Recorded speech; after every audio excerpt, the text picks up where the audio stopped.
In this lecture, we will describe the Corona publish subscribe system.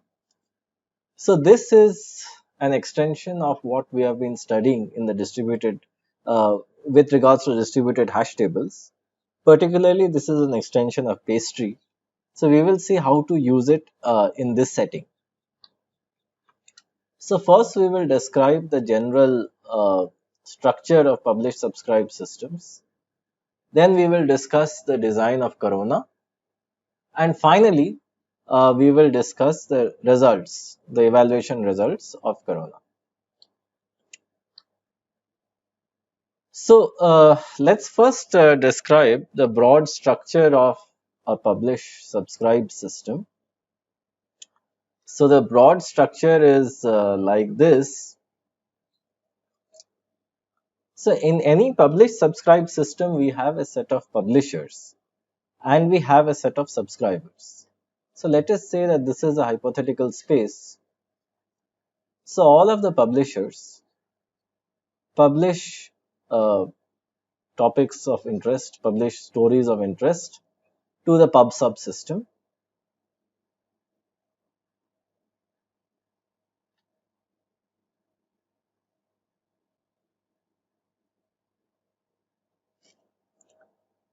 So what could this be? Well, this could be something like this.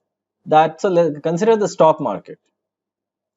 So if I am a broker, I might be interested in, let's say, the stocks of 5 different companies. So then, whenever the stock of any company changes, so some dedicated server can just publish the updates to a PubSub system. There might be a set of subscribers who would be interested in a subset of the stocks.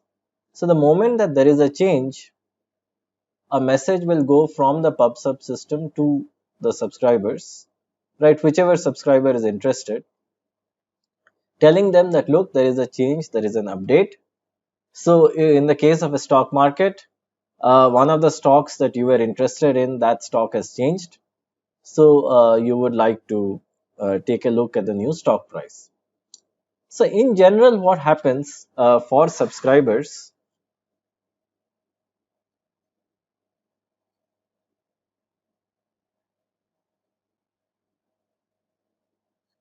is that they express interest in certain topics.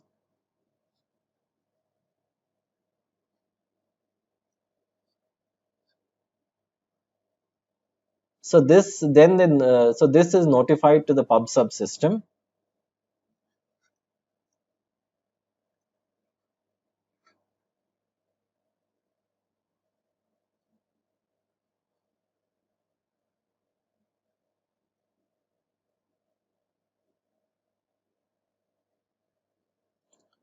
Similarly, the publishers also they first register with the PubSub system, and then they publish their updates.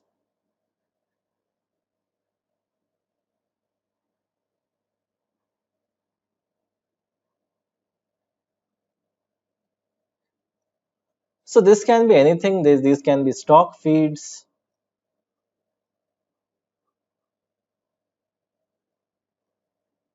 stock prices. These can be news feeds. So it can be anything. So if you would see, one of the most common PubSub systems is called an RSS system. So RSS or Atom. So you would see RSS or Atom links with popular news websites. So in this case, what can happen is that I can take a RSS feed reader like Aggregator, for example, and then whenever there is an RSS update, that will be shown to me, right? So whenever there is a new news story, that will be shown to me.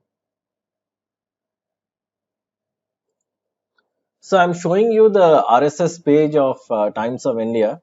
It's a very popular newspaper in India.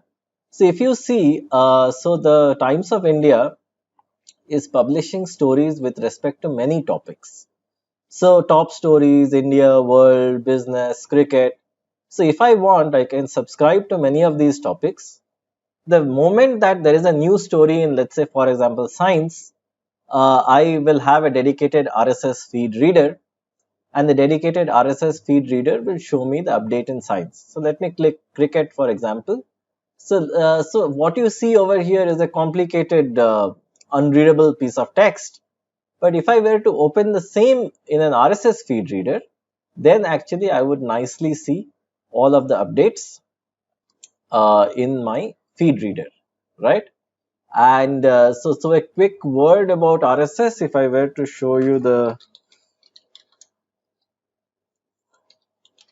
Wikipedia entry,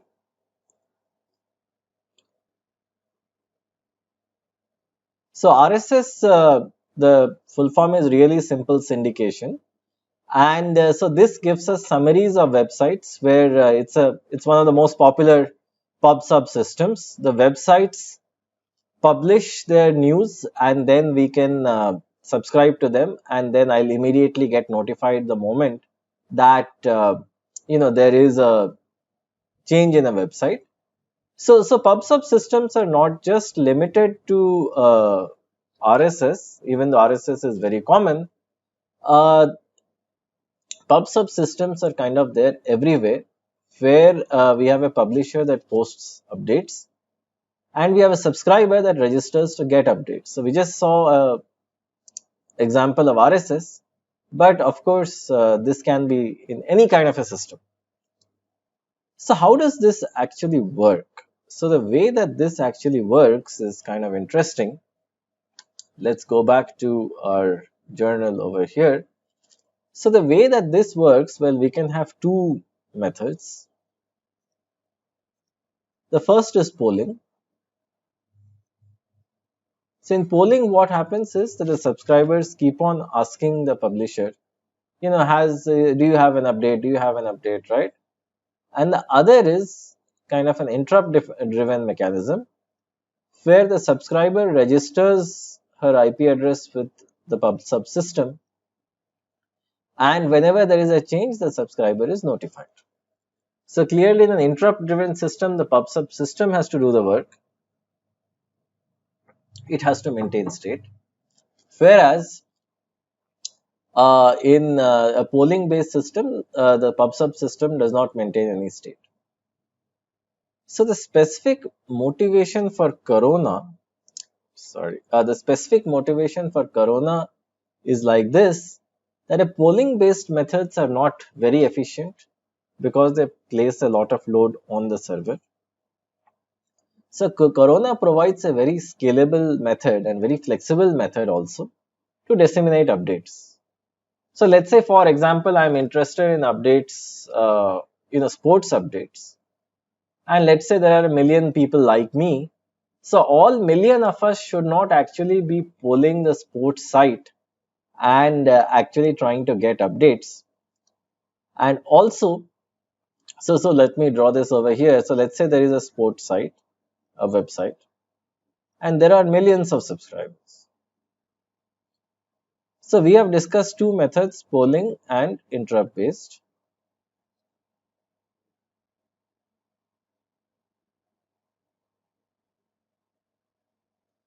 So in the polling based method, the millions of subscribers go to the site and keep seeing if there is some new news or that there is some change. And clearly this increases the load on the site. So most cricket lovers would actually go to the site Cricinfo whenever a match is going on and we can't actually see the match.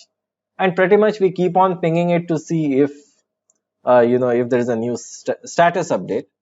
And the other is that actually the server essentially notifies the update to every browser. It maintains state. So in that case, if the state changes, then each of the client browsers needs to be notified. So this also places a large load on the server. So the main aim of Corona is to place a degree of intermediaries over here, which minimize the load on the server as well as stop the clients from polling, right? So the intermediaries actually poll the server, but they minimize the load at the server. And instead of the clients polling, they actually send messages to their clients whenever there is an update. So the intermediaries maintain state. So what is Corona once again? Well, if there is a very popular website and there are a set of clients, let's say lot of clients, then Corona is kind of like a middleman sitting over here, where where each of the Corona nodes maintains state, so it keeps track of the clients. Whenever there is an update, it disseminates the updates to the client, and the nodes themselves keep polling the website, but they do it in such a way to minimize the load on the website. So the website is happy. The intermediate layer, which is Corona, that we need to study. And of course, the clients are happy because they quickly get the updates without increasing the load at the server, because otherwise the server will crash. So this is the basic idea, the core idea of having a kind of a middle layer, some kind of an intermediate layer in a traditional pub sub system. So what is PubSub used for? Well, it is used for content that changes frequently and for which we need to quickly know that the content has changed. So these could be blogs, Wikipedia, news sites, but most common it is like news. I would say that's the most common. Stock prices, that's also very common.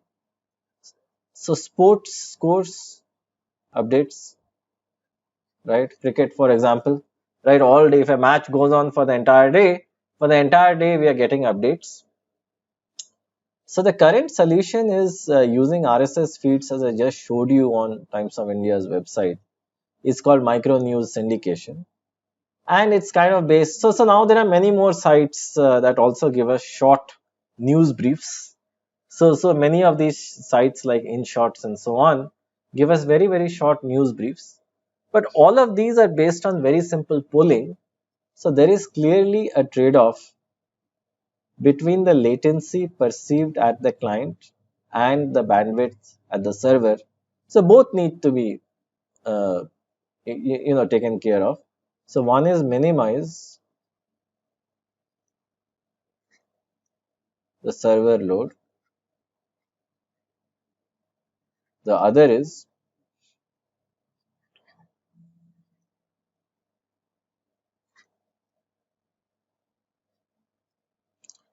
latency of updates.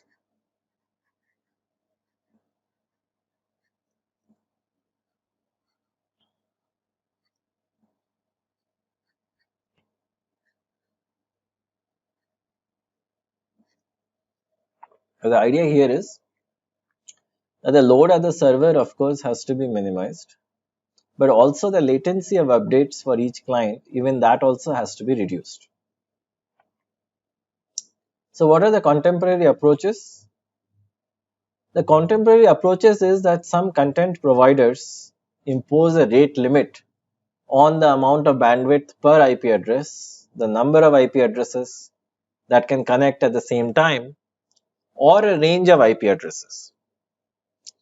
So servers can also ask the client to stop polling or change their polling intervals.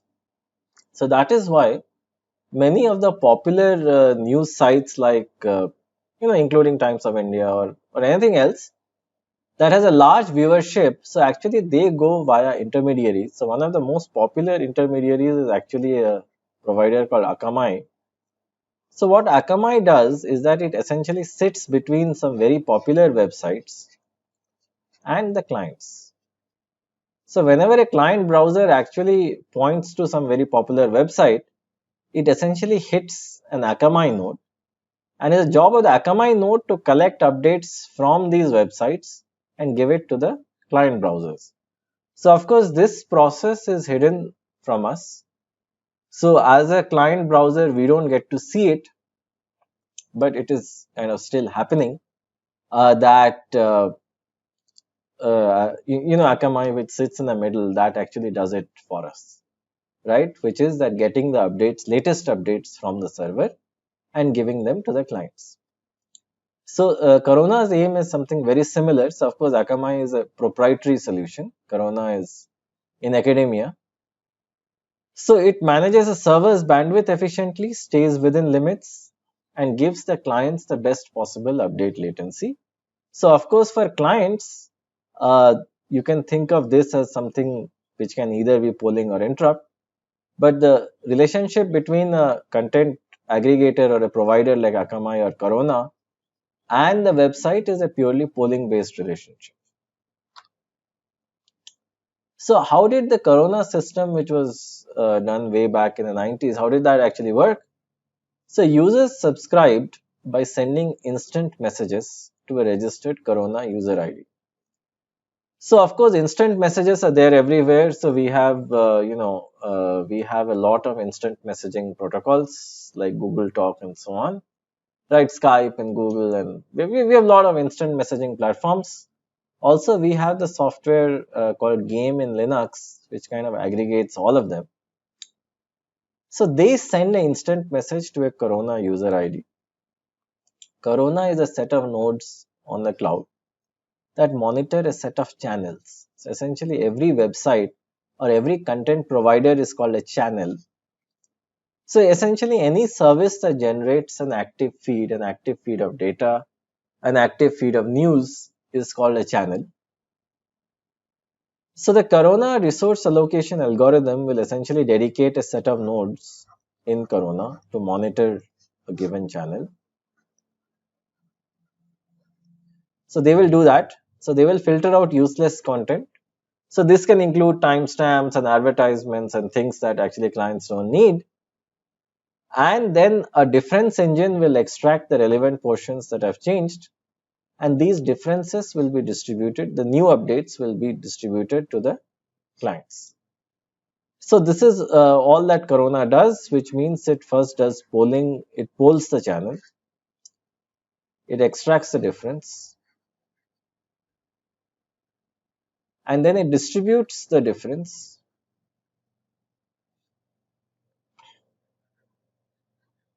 to the clients. So the motivation now, we are kind of well motivated. So let's look at a few of the solutions in related work. So the solutions in related work go something like this. We have publishers who post the content. We have subscribers who subscribe to relevant content, and so this process of subscribing to relevant content can be done in two ways. One can be topic based, which means that publishers and subscribers are essentially connected by a set of topics, and each topic is a channel. So the topic, for example, can be food. So whenever there is any update on food, it is given to the clients. So this is not exactly how Corona works. So Corona is content based, where subscribers uh, can make queries on the, well, let me take back my statement. So Corona is actually channel based, and so in this case the channel is like a specific website or a specific provider. So a topic of course can span across channels, in the sense multiple websites can be providing food. So this is not exactly what Corona does. It's a single channel. It's kind of a subset of topic based. Content based is again when we make queries on the content. So the content is not organized by topics, but it's just like raw content. And then we essentially ask Corona to go through all the content and find the relevant ones that need to be sent to the clients. So content based is not something that Corona does. So what it does is actually a subset of a topic based PubSub, where we get updates from a particular channel. So many of the research prototype PubSub systems require custom interfaces, and they are difficult to use. So one great advantage of Corona was that it is kind of compatible with all content providers. and it is rather easy to use. It is based on instant messaging. Instant messaging is ubiquitous. It is available everywhere, and because of that, uh, the Corona system is extremely popular. So we have already discussed RSS. What is it? It is short updates of frequently changing data. So can be news stories, blogs, blog posts. So they typically use an XML based format to share very short updates, and we can access it via HTTP over standard URLs as we just saw. And there are dedicated RSS feed readers like Aggregator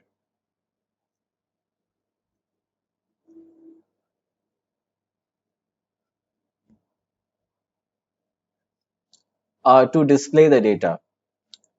So then the server informs the client when to poll and when not to poll by using a certain tag called a Cloud XML tag.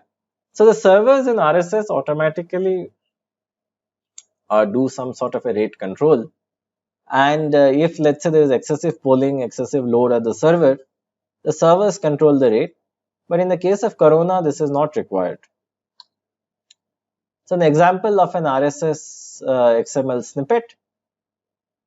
So the first mentions the version of XML, the version of text encoding, the RSS version 2.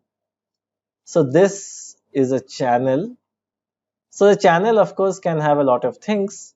So in this case, let's say I updated my home page.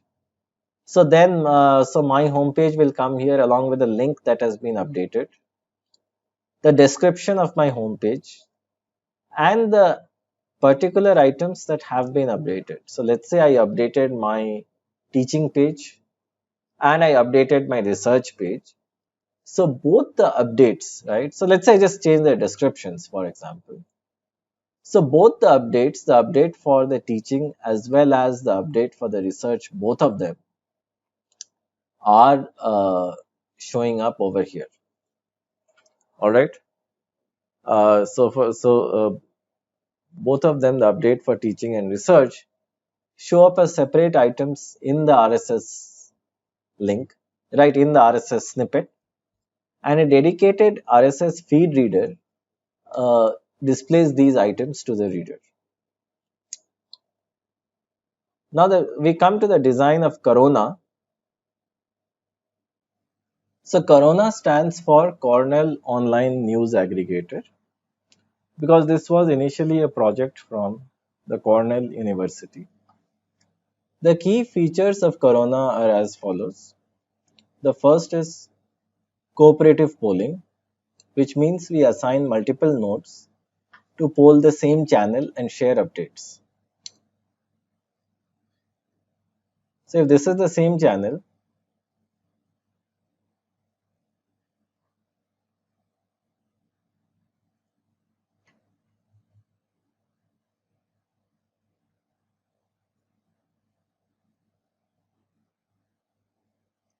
and we have multiple nodes, then they poll the same channel and they share the updates with a much wider base of clients. And of course, the number of nodes that we assign to poll the same channel depends on the popularity of the channel, the nature of the content, the size of the content, and how many clients are interested. So this is posed as a global optimization problem, and the honeycomb optimization toolkit is used to actually solve it. Corona uses a pastry based overlay. So recall that in pastry what we were doing is that we had created a large circular space and we represented numbers in a given base. So the first thing that we actually did, so consider a channel. So for each channel, let's say a channel is uniquely identified by its URL. So from the URL using the SHA algorithm, we hashed it. We produced a hash value. So the hash value was not exactly represented in binary, but it was represented in base B. So recall a small clarification over here In the pastry paper, actually the base is 2 to the power b, but in the corona paper, it's not 2 to the power b. The convention is that the base is b. So we'll go with this convention, the corona convention. Even though recall that in the pastry paper, the connotation of b was actually different, and the actual base was 2 raised to the power b. But as I said, in corona, we will go with the convention that the base in which the hash is being represented is in base b. So this hash is in base b, and for every such hash value, we can find a position for it in the ring. So the channel can be positioned over here. So it is expected that uh, the match that it will have. So the nearest node, right? So the idea here also is the same, that the closest node with the channel, that is the owner of the channel, right? And it is expected that the level of the match will be log n to the base b, right? So that is the expected value. So if it doesn't happen, of course, we'll see what is done, but this is expected to be the common case. So what Corona actually does is that it defines a wedge around the channel, something like this, something like a pizza slice. So which means it logically splits the nodes on this. So what it does is that for the circular ring, similar to pastry, it maps both the nodes as well as the channels. The channel's URL is hashed and mapped to the ring, and for the nodes, the IP address is hashed and mapped to the ring. So once all the nodes and channels find a place on the ring, we can define a wedge, where a wedge is defined as a set of nodes that share a common number of prefix digits with the channel's identifier. Alright. So if a channel has polling level L, this means that it is polled by all the nodes that have at least L matching prefix digits with it. So let's explain this in some more detail, because this is by far the most important concept in Corona.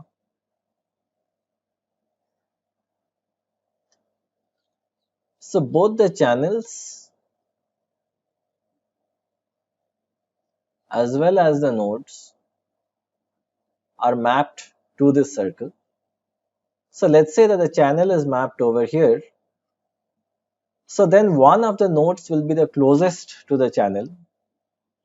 So this node is made the owner of the channel. So let's say it's this node over here. So this node is the owner of the channel. So it is expected that the degree of the prefix match will be log n to the base b. So of course, if it doesn't happen, we still find the closest owner and we reduce the prefix match. Now what we do is that around each channel we define a wedge. So every wedge, so a wedge is like a pizza slice.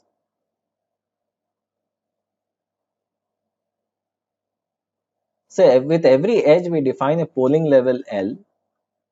So the polling level L basically means that there are L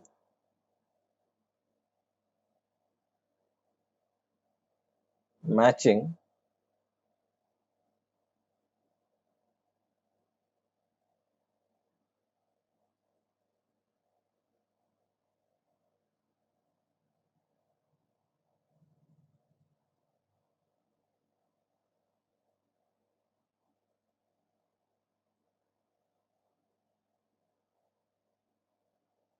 So there are L matching prefix digits with the channel ID. So let's say that the channel ID we are representing in base 16. So it would be something like,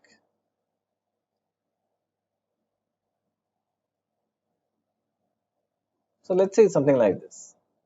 And let's assume by prefix we mean from left to right.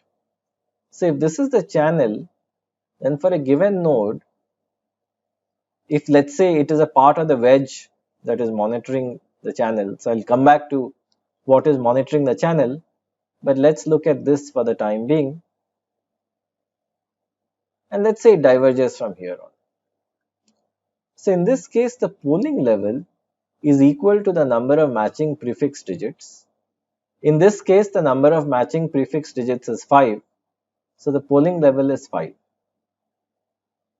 So we can always define a wedge based on the polling level. Lower is the polling level, the wider is the wedge. Higher is the polling level, the narrower is the wedge. And of course, once the polling level crosses log n to the base b, we expect the size of the wedge to be 0. So at the beginning, the size of the wedge will just contain just the node and the channel, and then the polling level is expected to be log n to the base b. But of course, if the channel is very popular, we would like a lot of nodes to poll for the channel. So what we actually do is we partition the hash space in pastry by defining a wide wedge. How do we do this? By reducing the polling level such that we have a wide wedge over here, and the magic of Corona comes right here, that all the nodes within this edge poll for the channel. So what is the magic of Corona? Well, the magic of Corona, the key idea is that all the nodes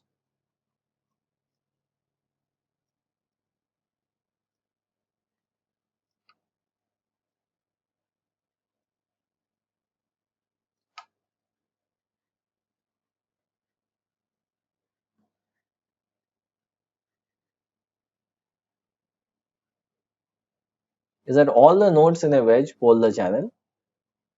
So if we just want more nodes to poll the channel, well, all that we have to do is that we have to reduce the polling level.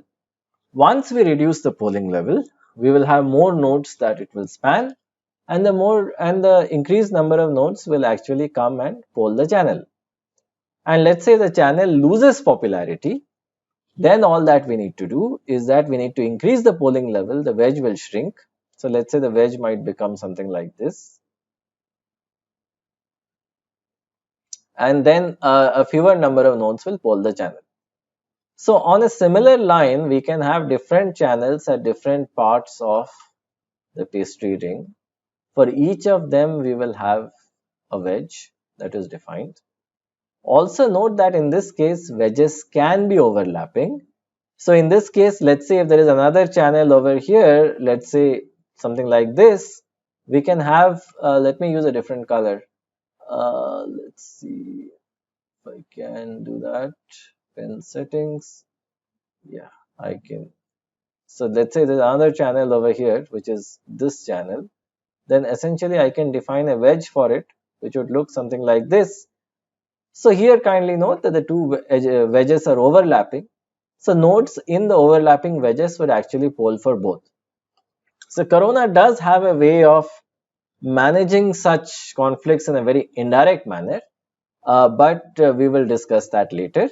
As long as the key concept is clear, and the key concept over here is the concept of wedges, which are essentially partitions of the hash space.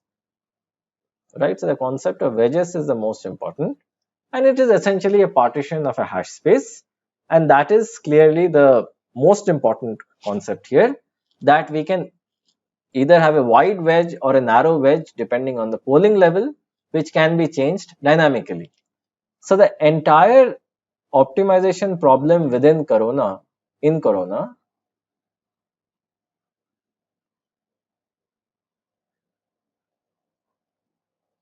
the entire optimization problem is to essentially figure out the wedge sizes for each channel. So that would talk about the server load, that would talk about the load on the Corona nodes, and that would also determine the update latency of the client. So all of this is related to the wedge size. Well, how? So if the wedge size, so if the wedges are very wide, this will mean that we are getting a lot of updates from the server, the update latency will be low. So I can maybe summarize this over here. Let's say a wide wedge.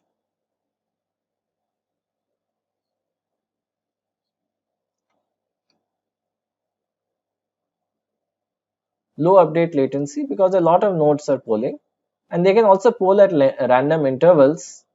So with that, what will happen is that if there is any change, it will quickly get caught by one of the nodes in the wedge, it can then distribute the updates to the rest of the nodes. So a wide wedge will have a low update latency and a high server load, and vice versa, a narrow wedge will have a high update latency and a low server load. So we need to find this, and we need to, so there are conflicting requirements of the update latency and server load. So we will see how Corona solves it. Alright, so we understood the notion of a wedge. There's a common number of prefix digits. A channel has polling level L if it is polled by all the nodes with L matching prefix digits with it, which means all the nodes within the wedge. So a little bit of math over here, let the total number of nodes be n. A channel with polling level L will have on an average n by b raised to the power L nodes in its wedge. So I'm not proving this, instead I'm directing the viewers to the pastry paper that proves this in great detail. So this paper has to be read as a prerequisite before looking at, before viewing this lecture. So we will assume that this is the kind of a gospel truth here. Sorry, this should be tau. So let tau be the polling interval. So the average detection time for updates. So the average detection time. So if let's say we call it the so let's give it this name, det time. So the det time is clearly proportional to the reciprocal of this, or inversely proportional to the number of nodes in a wedge. Higher are the number of nodes in the wedge, so assuming that they are polling at random intervals, which is the case, the detection time will be inversely proportional to it. So we can say it is b raised to the power L divided by n. Furthermore, the detection time will also be proportional to the average polling interval, right? Which means that for every server, if it is polling once every tau seconds, the detection time will be proportional to that. And in addition, given the uniform distribution that we are assuming here, which means that let's say that if a server is polling and between time 0 and tau it could have been changed, the data could have changed at any point in time, the average latency will be tau by 2, which is easy to prove. So this gives us the average detection time for updates to be tau by 2 times b to the power L by n. And the collective load placed on the server is clearly proportional to the size of the wedge, which is n by b to the power L. So the problem is to estimate the polling levels of each channel, or alternatively the sizes of the wedges. So let us now discuss a few of the Corona schemes. So the first is Corona Light, which is also the first scheme that comes to our mind when we think about this problem intuitively. This ensures good update performance while ensuring that the load on the servers is light. So let's first look at the terminology. Let M be the number of channels, Qi be the number of clients for channel I, right? So this is important. Q is for number of clients for channel I. Li is the polling level of channel I, N is the total number of nodes, and Si is the content size for channel I, of course appropriately normalized. This is important, and this is not something that the paper stresses on, but it's important for me to stress that it has to be appropriately normalized. So it's a normalized content size for channel I. So what are we trying to do here? Well, what we are trying to do is that we are trying to minimize Qi times b to the power Li by n. So let's see what this is. So b to the power Li by n, let's just go to the previous slide. So this is proportional to the update time, the update detection time. It is proportional to this quantity. So we say that this is the update detection time, and this we are kind of weighting with the number of clients for channel I, right? And so moment we want to minimize this quantity, which is the weighted sum of the update detection time, Let me repeat that. This quantity is the weighted sum of the update detection time, where the weight is the number of clients for channel I. We want to minimize that. So what effect will this have? Well, the effect that this will have is that for any channel that has a large number of clients, we would like to minimize the update time as much as possible. So essentially for popular channels, we want to deliver updates as quickly as possible. And we essentially want to penalize less popular channels. So this is of course the objective function. What is the constraint?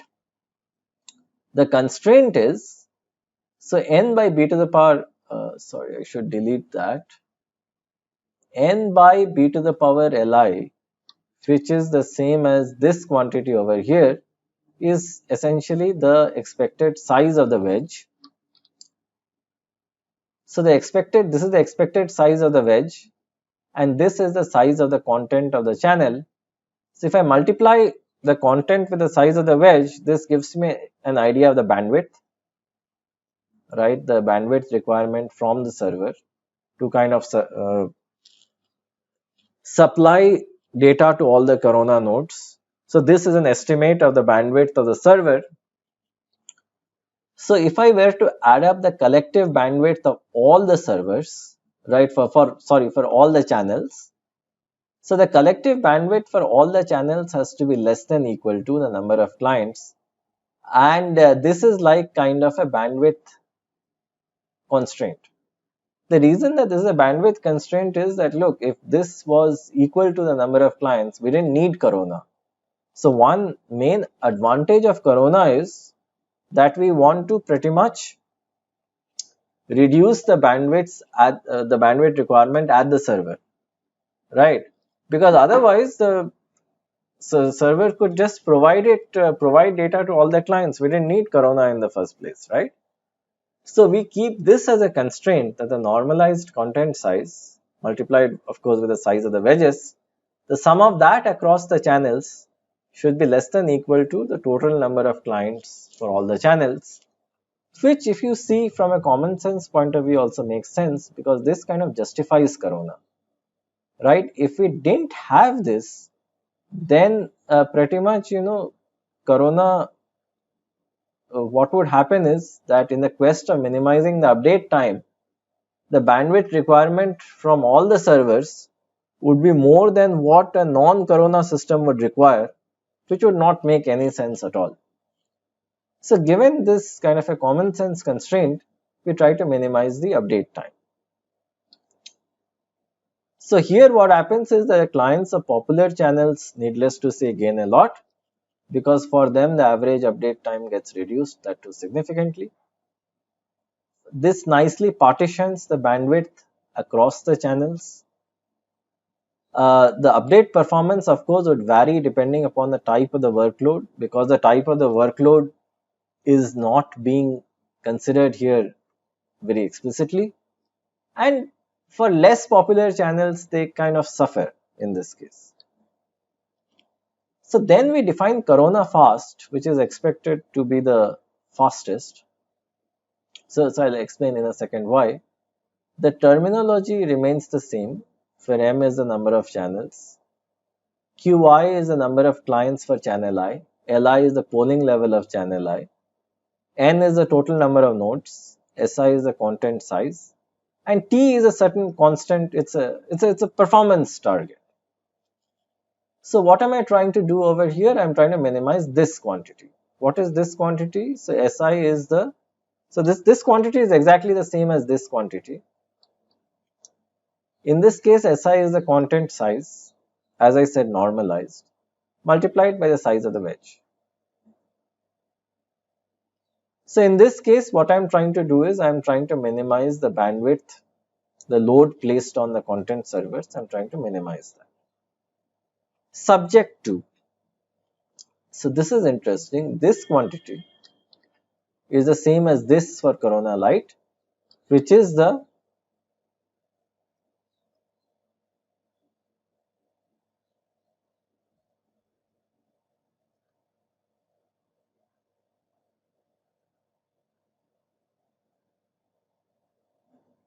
This is the weighted update time. So this is essentially the update time weighted by the number of clients. So we want to keep the update time less than a certain threshold. So there are two aspects to this threshold. One is a constant, and the other is the total number of clients.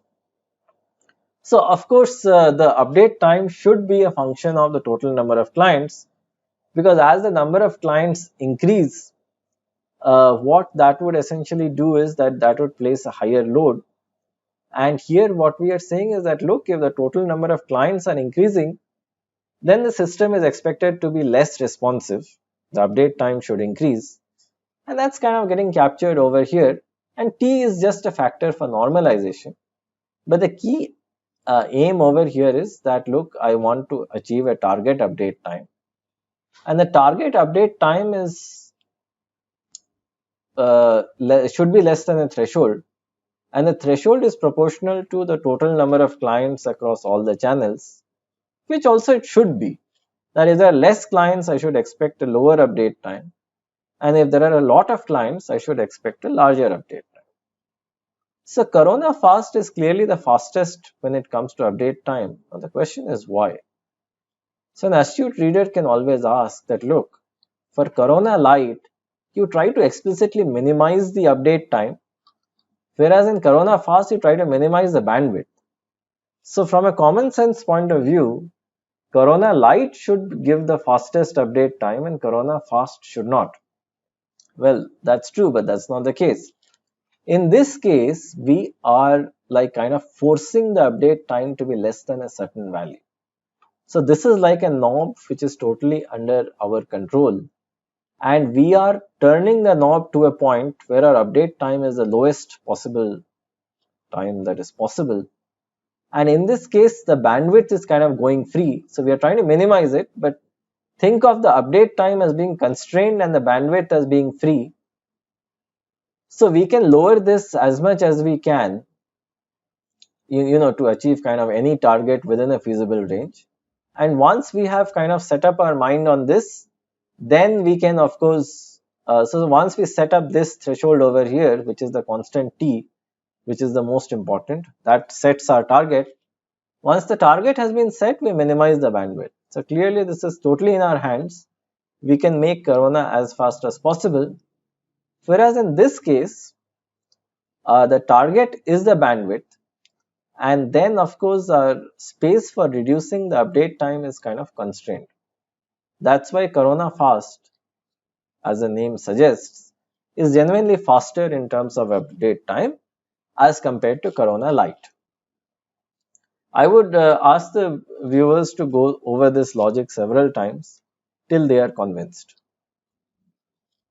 So this of course bounds the total amount of network traffic, that indeed it does. It doesn't bound. If you would actually see, it actually tries to minimize. So I should maybe change this.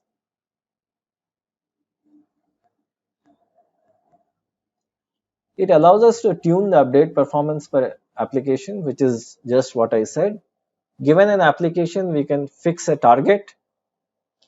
For example, for a stock market application, we might choose a very fast update performance. So along with providing application the desired level of update performance, it tries to shield web servers from spikes in load by reducing the bandwidth.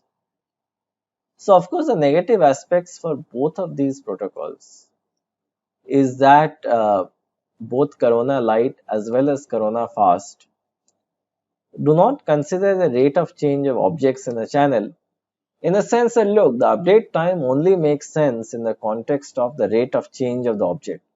See, the object is not changing, there is no point in actually polling the channel. So Corona Fair takes this into account. So it introduces a few additional variables. So recall that this structure Qi, B and N is similar to Corona Lite, Qi, B and N. So this is kind of Corona Lite plus plus, where this is the normalized update time Qi, B, Li, N multiplied with tau, which is the polling interval, this should have been there. And also the polling interval can be different for different channels. So this, of course, this variant of corona does not consider, but this is something which can be considered. And the other is the update interval for channel I, because for different channels, the update intervals will be different. For example, for stock prices, the update interval will be low, particularly when trading is happening. Some stocks will be changing very quickly. But once the uh, stock market has closed for the day, the update interval will actually be very high, right? Because the stock prices are not going to change. The stock prices will only change when the market reopens. So any kind of a corona polling should take this into account, and the rate of change of the content is what is coming up over here, right? So let us say that the rate of change is very high, then ui will be low, so this constant will be high. If this constant will be high, then essentially we want to minimize the update time. But let us say that we have a very slowly changing channel. ui will be high, this uh, fraction will have a low value. So then of course we can afford to have a high update time for the channel. And this is our regular bandwidth constraint which we had in Corona Lite. If I were to show you, so it's the same constant that we had over here, which is what we have over here. So this remains the same. The only addition is the update interval. So we are using two terms here, update interval and update time. So update interval is a property of the channel and the channel only. So this is UI, and the update time is a time that a client perceives between the actual update to the channel happening and the client actually seeing it. That's the update time, right? So the update time, recall, keep in mind, is a different concept, and it is what is perceived by the client.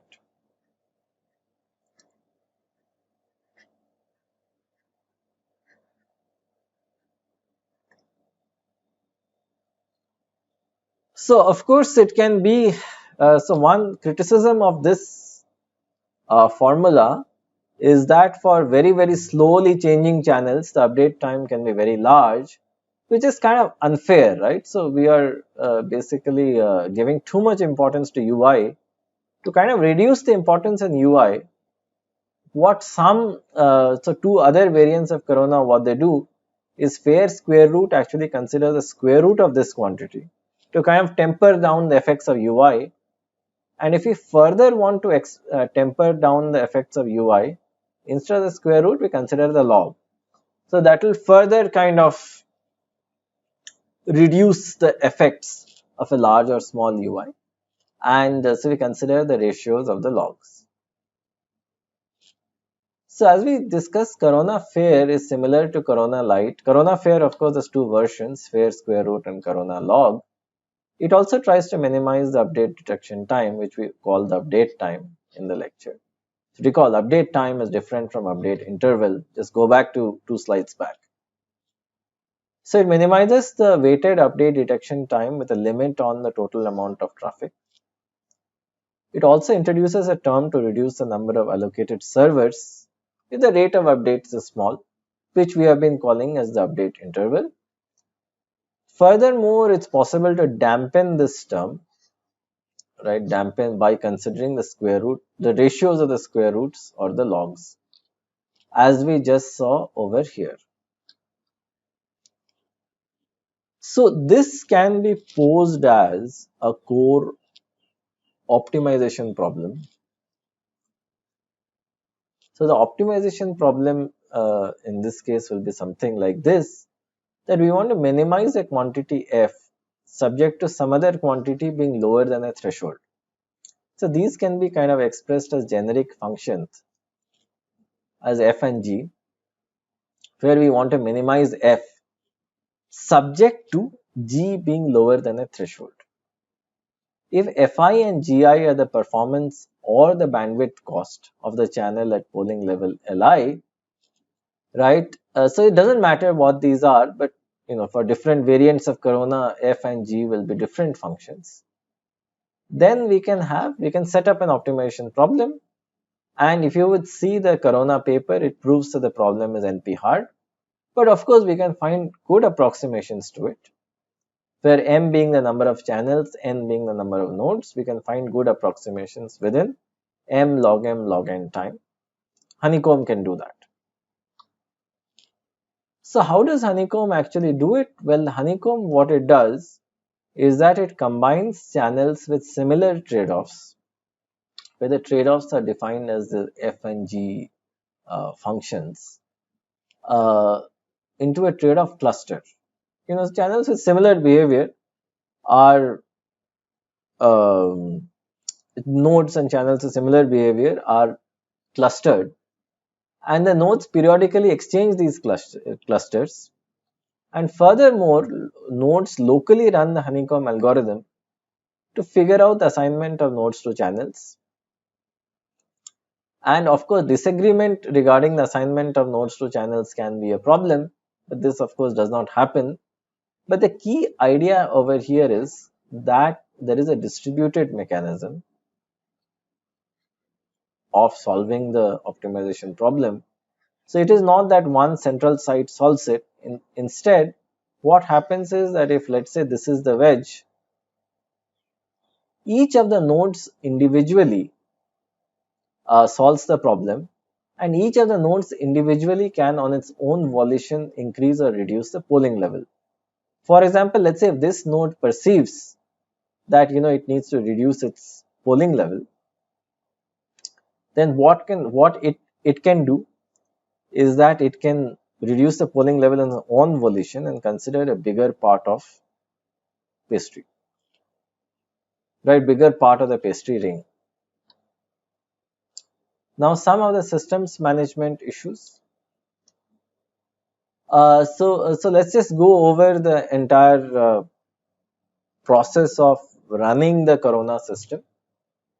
So each channel in Corona hashes its contents to get its unique pastry key. This we have seen. It is assigned an owner node the same way that pastry assigns it. For added fault tolerance, a key is assigned to f succeeding nodes.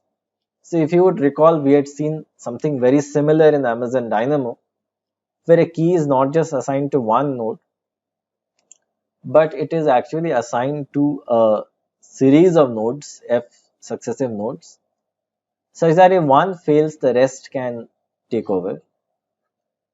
Owners receive subscriptions and send updates to all the subscribers.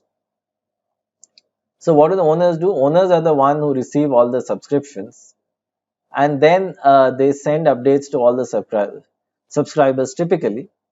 And also we have cooperative polling, which means that all the nodes within a wedge, they poll cooperatively and share updates among each other.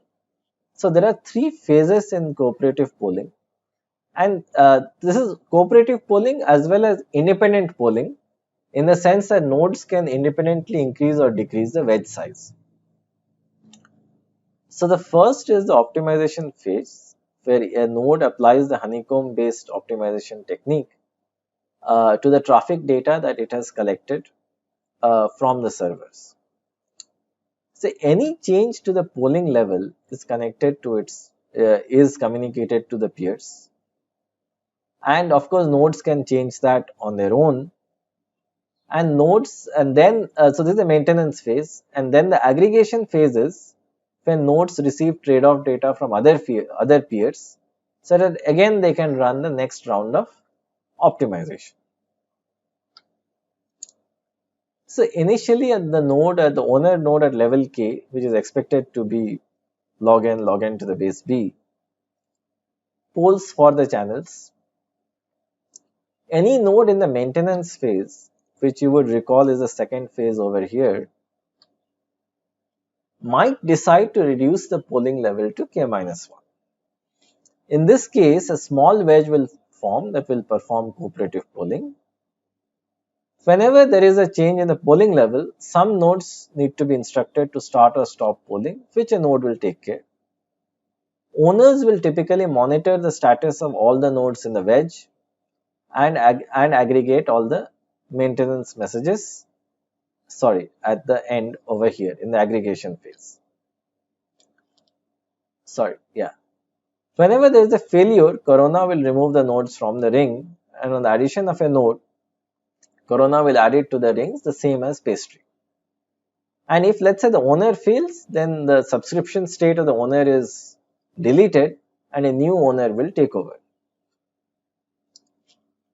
So Corona in this case, so first I think it is important for me to describe the way that the Corona DAG will form. So the way that it will form is something like this. That if I were to consider the pastry ring, so initially we will have the channel here and just the owner node. So it will be a very narrow wedge. What will happen is, so this will be essentially when the channel is being added. So after that, of course, the servers will be pulled and the node will get an idea of whether it should increase or decrease its polling level in aggregation and optimization phases. So let's say it decides to increase its polling level. So if it decides to increase its polling level, this is the size of the new wedge. So this means that if the original owner was node O, then it will point to N1, N2 and N3, which are there in its wedge. Here is the interesting part, which might be hard for readers of the pastry and Corona papers to appreciate at the beginning, but this is something that needs to be explained. So what each node actually does in pastry is that it maintains a routing table, and in this routing table, for every prefix, there are a set of nodes that match the next digit. So some of these nodes are kind of kept in the routing table. But the important point to note is that these are not the only nodes that have L prefix digits matching with it. There might be many more nodes, but pastry does not keep a list of all the nodes. So recall that this is the most important point, hence I'm repeating it once again, that let us say that between the ID of the channel, so let's say that these are all the digits in the ID of the channel, and let's say that let us consider all the nodes. So let me first consider the owner node that has, let's say, log n matching bits. And now let us assume that it has reduced the polling level to log n minus 1. So when it reduces the polling level to any L, which in this case is log n minus 1, it will essentially go to a node, it will essentially go to a row in its routing table, where it will basically see that, look, show me all the nodes which have L matching prefix digits, and then depending upon the next digit there will be a set of nodes which will be N1, N2 and N3. But recall that the list is not exhaustive. There might be many more nodes which also have L matching prefix digits, but which don't show up in the routing table, right? Because the routing table typically, at least in this case, does not store multiple entries.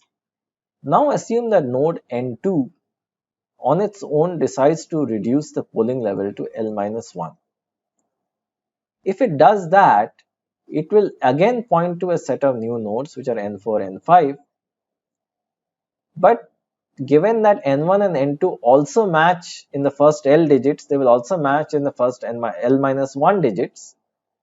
So one of them, and if N1 is showing up in N2's routing table, N2 will also point to N1.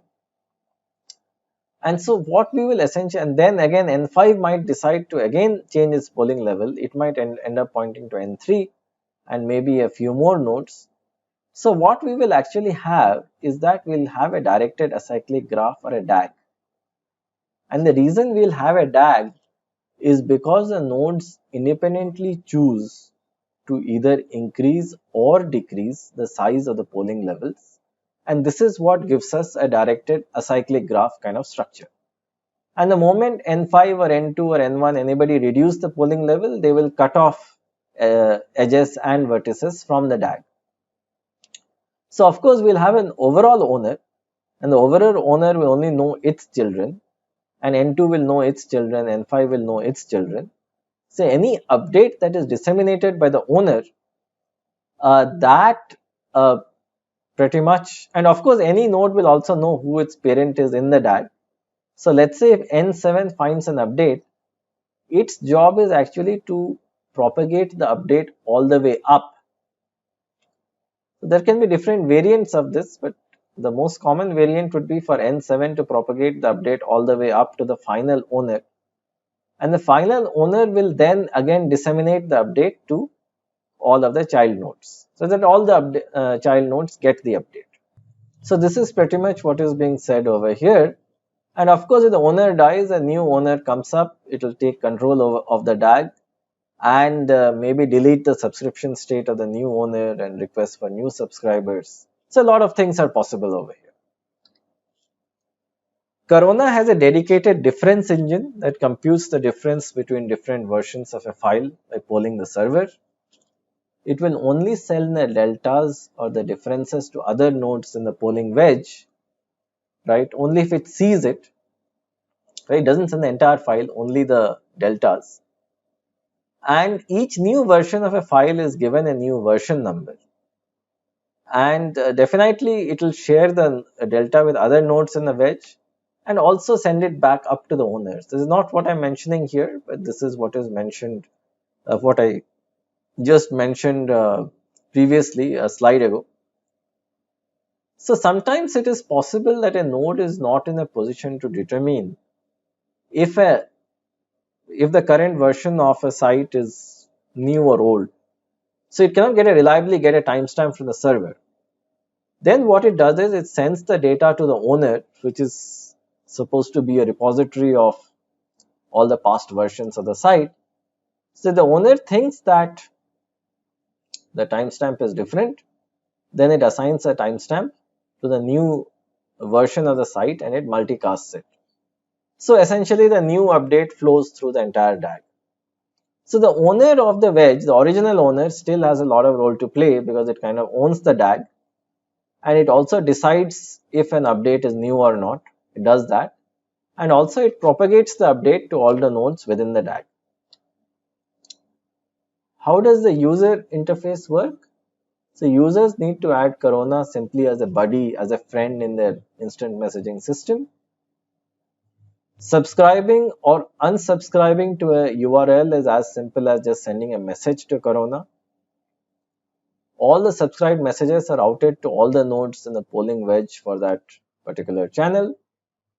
Whenever an update is detected by the owner of the channel, it is sent to all the subscribers through the IM system.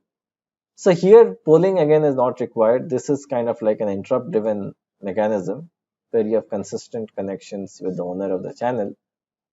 So this kind of rids the server of maintaining the state. Corona maintains the state like any good content provider.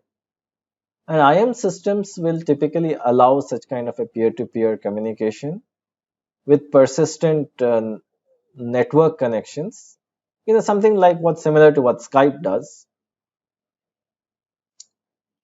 And so how is this entire system implemented? Well, a standard pastry implementation, 160-bit SHA-1. Of course, we have been alluding to the problem that the size of a wedge at the beginning might be 0. Then, of course, we need to adjust the sizes of the clusters or the wedges by just reducing the polling level such that the wedge is not 0. Traditional instant messaging systems like GAME are used to talk to the owner, establish a connection with the owner. So security and trust, well, a lot of emphasis was not given to it. We assume that all the nodes in the Corona system are trusted. And the evaluation, of course, happened on a large cloud of machines on the Planet Lab cloud, where essentially micronews feeds were collected from real life workloads and the same was simulated on a Corona based environment.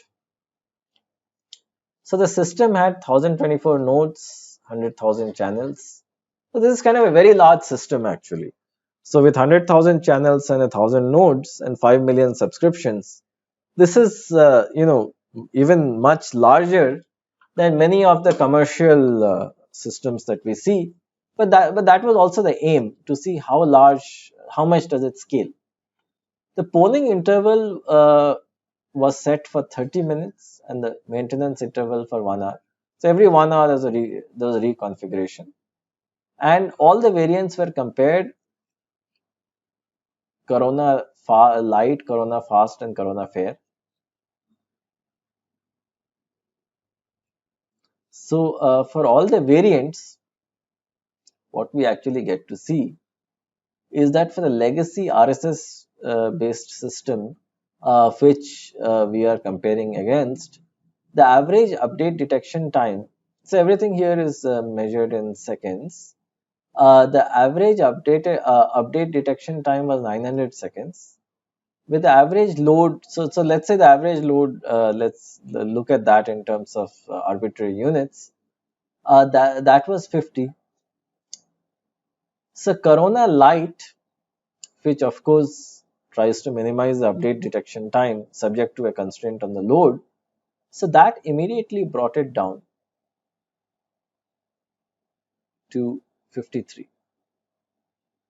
And the load also remained kind of similar to 50. So the aim was never to increase the load beyond what a legacy RSS system would produce.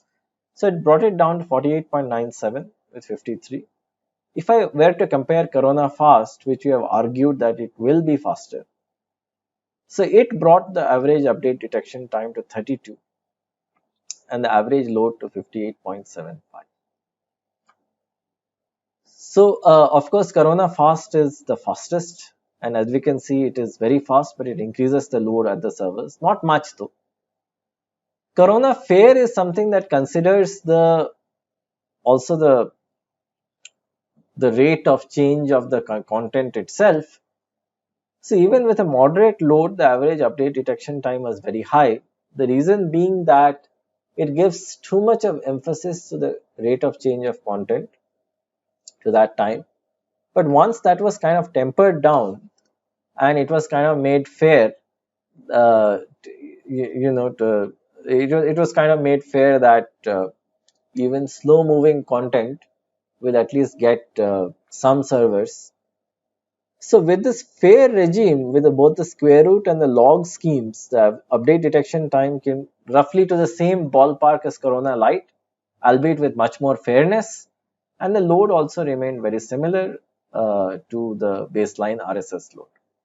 So what we see is that if we are looking at just straightforward update detection time, we go for Corona Fast. If we are looking for fairness as well as a reduction in the server load, the best options are Corona Fair Square Root and Corona Fair Log. So the Corona paper is around 14 years ago. It's a very classic paper, and almost all future pub sub systems have been built on the lines of Corona. So it kind of provided a template for future pub sub systems. It was published in NSTI 2006. Readers are most welcome to read the entire paper and comment about this video.